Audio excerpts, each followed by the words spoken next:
جو بجوڑ کے اندر دہشت گردی کا حملہ ہوا جس میں ابھی پتہ نہیں چل رہا لیکن 40 شہادتیں ہو چکی ہیں اور کہتے ہیں 50 لوگ اس وقت بری طرح زخمی ہیں. تو میں ساری قوم کی طرف سے ان کے گھر والوں کے لیے، ان کی فیملیز کے لیے، بچوں کے لیے، ان کے بڑوں کے لیے، ماں باپ کے لیے جو شہید ہوئے ہیں، ہم سب آپ کے لیے دعا کرتے ہیں کہ اللہ آپ کو ہمت دے، طاقت دے، صبر دے اس مشکل وقت سے گزرنے کا، اور ساری قوم آپ کے ساتھ ہے. جب ساری آپ کی resources, intelligence agencies, security forces, ان کا صرف ایک ہی مقصد ہو کہ ملک کی سب سے بڑی جماعت اس کو کسی نہ کسی طرح ختم کیا جائے، ہر قسم کے ان کے اوپر کیسز کیے جائیں، ان کو جیلوں میں ڈالا جائے، ان کے گھروں کے اوپر حملے کیے جائیں، ان کے رشتہ داروں کا پتہ چلواؤ، ان کی بزنسز بند کرو اور کسی نہ کسی طرح ان کو ختم کرو. جب ایک حکومت کا ساری توجہ ادھر آ جاتی ہے تو وہ کیسے، جو نظر آ رہا ہے کہ دہشت گردی بڑھتی جا رہی ہے، وہ کیسے اس کا مقابلہ کرے گی؟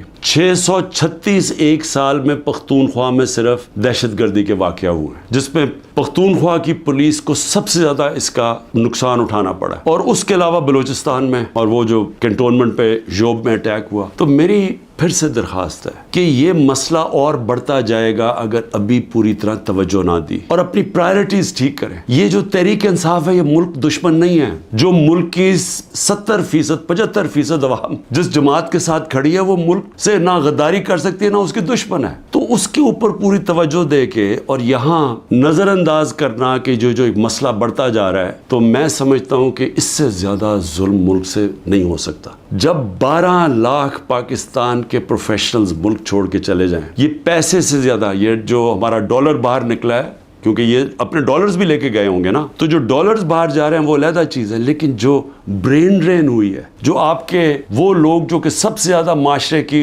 اٹھانے میں ان کا ہاتھ ہوتا ہے، پروفیشنلز کا، وہ جب ملک چھوڑ کے جا رہے ہیں، بزنس مین وہ ملک چھوڑ کے جا رہے ہیں، جو آپ کے ڈاکٹرز ہیں، ہاسپٹلز میں جو ڈاکٹرز ہیں، جو اسپیشلسٹ ہیں، جب وہ ملک چھوڑ کے جا رہے ہیں تو مجھے بتائیں ملک کا کیا مستقبل ہے؟ اور وہ اسی لیے ہے کہ کسی کو سمجھ ہی نہیں آ رہی ملک جا کدھر رہا ہے، کہ ایک پارٹی کو ختم کرتے کرتے سارے ملک کے ادارے تباہ کر دیے. کسی ادارے کے اوپر لوگوں کو اس وقت اعتماد نہیں ہے. FIA کو تو لگایا ہوا ہے کہ جی کسی نہ کسی طرح پکڑو عمران خان کو اور یہ PTI کی لیڈرشپ، کسی طرح سائفر پہ پکڑ لو. یہ نہیں پتا کہ سائفر جتنی سائفر پہ بات ہوتی ہے تو ساری انگلیاں ان کے اوپر آتی ہیں. نون لیگ کے ڈیفنس منسٹر نے بھی کہہ دیا ہے کہ جنرل باجوہ نے تو ہمیں پہلے سے بتا دیا تھا کہ میں یہ گورنمنٹ گرانے لگا ہوں. اس نے تو یہ کہا ہے کہ اگر کرونا نہ آتا تو یہ تو 1 سال کے اندر گورنمنٹ گر گئی تھی ہماری، اور پنجاب تو وہ پہلے گرانا چاہتے تھے. اس کے بعد کہتے تھے تم سینٹر بھی لے لو. ہمیں تو یہ پتا تھا کہ سازش ہوئی ہے. لیکن یہ بھی ایک اور سوال اب اٹھتا ہے کہ کیسے کوئی آدمی جو گریڈ 22 کا ایک آفیسر ہے، کیسے وہ کس فورم پہ فیصلہ کرتا ہے کہ کون سی حکومت رہنی چاہیے، کون سی جانی چاہیے؟ کیا بند کمرے میں اتنا بڑا فیصلہ ہونا چاہیے جس کی اتنی بڑی قیمت قوم ادا کر رہی ہے؟ آج 14 مئی کو پنجاب کے الیکشنز کانسٹیٹیوشن کے مطابق سپریم کورٹ آرڈر کرتا ہے، گورنمنٹ مانتی نہیں ہے. اسی وقت مجھے ویسے افسوس سے کہنا پڑتا ہے کہ سپریم کورٹ کو اس وقت اپنی ریٹ قائم کرنی چاہیے تھی. ہمیں افسوس ہے کہ انہوں نے اس حکومت کو آئین کو توڑنے کی اجازت دے دی. جب آپ نے ان کو کوئی ایکشن ہی نہیں لیا تو اس کا مطلب گورنمنٹ اور تو چوڑی ہو گئی. اب تو کھل کے کہہ رہی ہے کہ اگر سپریم کورٹ فیصلہ بھی کرتا ہے ملٹری کورٹس پہ ہم مانیں گے نہیں. جو اس حکومت نے کیا ہے عورتوں کے ساتھ جو کیا ہے، پہلے تو یہ چھوڑے نا کہ ہمارا دین کیا کہتا ہے کہ کیسے کیا رویہ ہمارا ہونا چاہیے اسلام میں عورتوں کے ساتھ. اس کے بعد ہمارا جو کلچر ہے، میں بار بار لوگوں کو بتاتا ہوں کہ میں جب پہلی دفعہ باہر گیا پاکستان سے تو میں حیران ہو گیا. اس طرح کی عورتوں کی عزت باہر نہیں ہے، مغربی معاشرے میں نہیں ہے جو کہ ہمارے معاشروں میں ہے. اور جس طرح عورتوں کو سڑکوں پہ گھسیٹا، جس طرح ان کو جیلوں میں ڈالا، جس طرح ابھی تک جس طرح عورتوں کو جیلوں میں رکھا ہوا ہے، اور میں یعنی حیران ہوں کہ کیا ڈاکٹر یاسمین کسی یہ بلڈنگ جلانے میں تھی ملوث؟ کیا عالیہ حمزہ تھی؟ کیا طیبہ تھی؟ کیا صنم تھی؟ کیا ختیجہ؟ انہوں نے کوئی بلڈنگ جلائی ہے؟ ان کو اتنی بڑی سزا کہ 80 دن سے یہ جیلوں میں ہیں. اور بھی عورتیں ہیں. کوئی جیو فینسنگ میں کوئی عورت مل گئی، اس کو پکڑی جیلوں میں ڈال دیا. اور ان کے بچے ہیں، اور اس کے باوجود ان کو جیلوں میں رکھا ہوا. یہ کون سے معاشرے میں ہوتا ہے؟ اور یہ پرامن احتجاج تھا. پرامن احتجاج آئین ہمیں حق دیتا ہے. یہ پاکستان کا قانون نہیں توڑا تھا کسی نے. اس سے بڑا ظلم کیا ہو سکتا ہے کہ 50% آپ کی آبادی آپ ان کو پالیٹکس سے باہر نکال دیں، جبکہ وہ شرکت کرنا شروع کر دی تھی.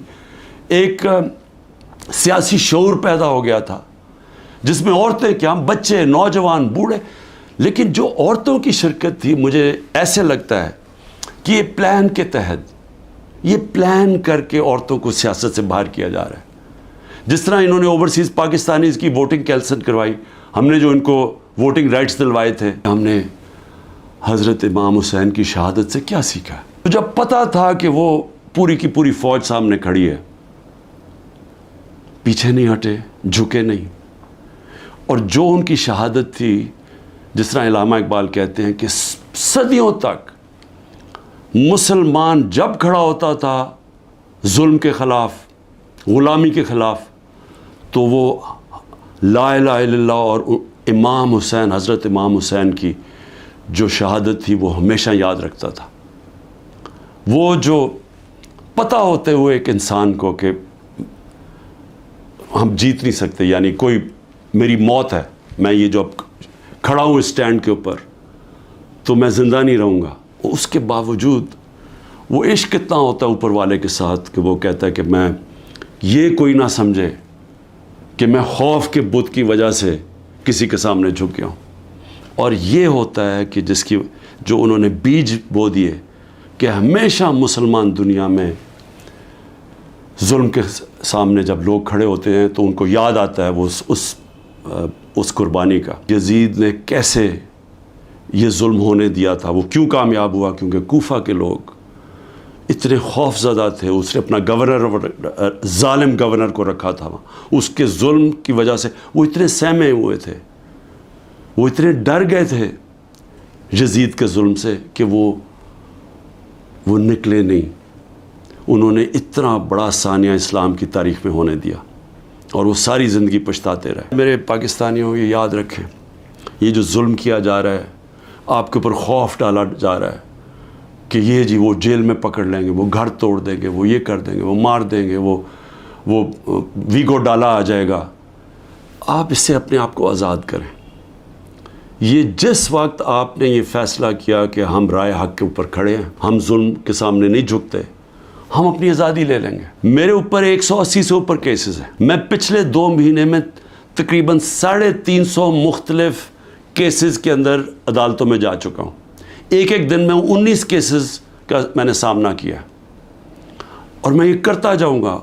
ہو سکتا ہے کہ میں نہ کر سکوں، یہ مجھے جیل میں، کیونکہ پوری کوشش کریں جیل میں ڈالنے کی، میں اس کے لیے تیار ہوں. لیکن میں یہ بتانا چاہتا ہوں کہ یہ جو مرضی کر لیں، میں کھڑا ہوں. میں کسی صورت یہ ان کے حربوں کی وجہ سے، ان کے ظلم کی وجہ سے میں کسی صورت ان کے سامنے جھکوں گا نہیں. اور میں یہ چاہتا ہوں آپ بھی، ساری قوم فیصلہ کر لے کہ ہم یہ ظالم کے سامنے نہیں جھکیں گے اور انشاءاللہ ہم آزاد ہو جائیں گے.